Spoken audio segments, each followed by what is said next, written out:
সালে 13ই ডিসেম্বর দিবাগত রাতে যাকে তৎকালীন ফ্যাসিস্ট সরকারের নির্দেশে র্যাব 11 টিম কর্তৃক নৃশংসভাবে তিনতলার ছাদ থেকে ফেলে দিয়ে হত্যা করা হয়েছিল ডক্টর ফয়েজ আহমেদ, যিনি একজন মানবিক চিকিৎসক ছিলেন এবং তৎকালীন জেলা জামাত ইসলামী নায়েবে আমির ছিলেন। তার হত্যাকাণ্ডের সুষ্ঠু বিচারের আশায় আমরা ন্যায় বিচার প্রাপ্তির আশায় আন্তর্জাতিক অপরাধ ট্রাইব্যুনালে আমরা অভিযোগ দাখিল করেছি। আপনারা জানেন যে তৎকালীন সরকার সারা দেশব্যাপী গুম, খুন, হত্যা তাদের ক্ষমতা পাকাপোক্ত করার জন্য যে চলমান প্রক্রিয়া ছিল, টার্গেটেড কিলিংগুলো সারা দেশব্যাপী তারা করত। তারই অংশ হিসাবে আমার পিতা একজন ভিকটিম হিসাবে তাকে হত্যা করা হয়েছে, যার বিরুদ্ধে আসলে কোনো একটি অভিযোগও কোনো থানায় কোথাও ছিল না। শুধুমাত্র একটি ভিন্ন রাজনৈতিক দলের একজন উচ্চ পর্যায়ের নেতা হওয়ার কারণে তাকে নৃশংসভাবে নিজ বাসায় ছাদে নিয়ে দীর্ঘ প্রায় 2 ঘন্টা শারীরিক অত্যাচার করার পরে পায়ে গুলি করে হাত বেঁধে ছাদ থেকে ফেলে দিয়ে হত্যা করা হয় এবং হত্যা নিশ্চিত করার জন্য তাকে নিচেও অনেক মাথায় আঘাত করা হয় এবং পরে তার মরদেহটি চাপে পড়ে চেষ্টা করেছিল তারা লাশ নিয়ে গুম করে ফেলার জন্য, কারণ এই গুম ছিল তাদের সংস্কৃতি। হত্যা করার পরে কোনো পরিচয় জানতেন না, পরিবারও জানতো না যে তার পরিবার যাকে নিয়ে যাওয়া হলো তাকে কি করা হলো। সেই লাশ নিয়ে তারা প্রায় 2 ঘন্টা লক্ষ্মীপুরের বিভিন্ন জায়গায় চেষ্টা করেছিল গুম করার জন্য, কিন্তু সাংবাদিক ভাইদের দৃঢ়তায় এবং মানুষের চাপে তারা সেই বাধ্য হয়ে রাতেই লাশটা সদর হাসপাতালে ফেলে দিয়ে যায়।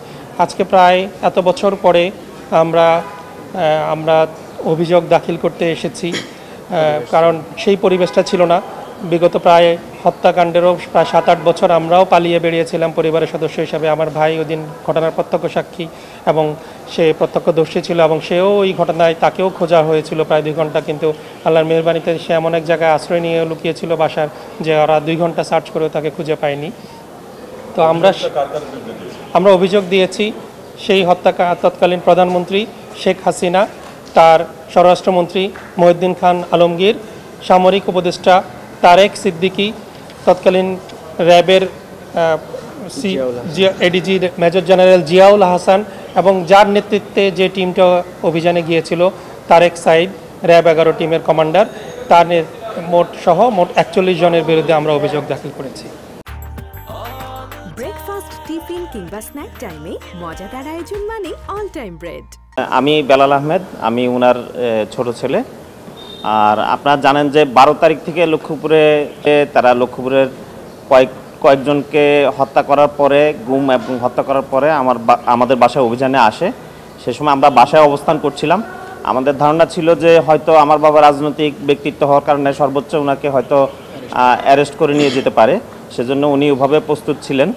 কিন্তু আপনারা পরবর্তীতে নিউজ পত্রিকায় দেখেছেন যে তাকে, এবং আমি প্রত্যক্ষদর্শী, যে তাকে ছাদে নিয়ে যেয়ে নির্মমভাবে টর্চার করে ছাদ থেকে ফেলে হত্যা করা হয় এবং আমাকেও খোঁজাখুঁজি করা হয়। আমার ওয়াইফ এবং মা ওই সময় বাসায় অবস্থান করছিলেন, তাদেরকে দীর্ঘক্ষণ মানসিক টর্চার করে আমার অবস্থান সম্পর্কে জানার চেষ্টা করা হয়, কিন্তু আল্লাহর রহমতে আমরা বেঁচে আছি। আর অভিযোগের বিষয়ে যদি বলি, যে আমরা আসলে থানা পুলিশের কাছে যাওয়ার মতো অবস্থা ছিল না। আমরা দীর্ঘদিন আত্মগোপনে থাকতে হয়েছে, নিজেদের যান বাঁচাতে আমাদেরকে সরে যেতে হয়েছে।